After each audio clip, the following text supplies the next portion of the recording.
দুইটা পাপ জীবনে করবেন না।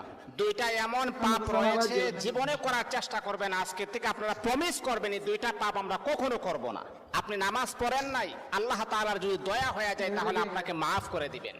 আপনি ফজরের নামাজ পড়েন নাই, আল্লাহ পাক রব্বুল আলামিনের যদি মায়া লেগে যায়, আল্লাহ পাক রব্বুল আলামিন আপনার গুনাহকে আমার আল্লাহ ক্ষমা করে দিবেন।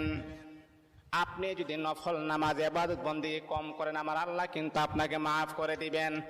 কিন্তু আল্লাহর নবী বলেন দুইটা এমন জঘন্যতম পাপ রয়েছে, এই পাপগুলার ক্ষমা আমার আল্লাহ জীবনে কখনো তার বান্দাকে করবে না।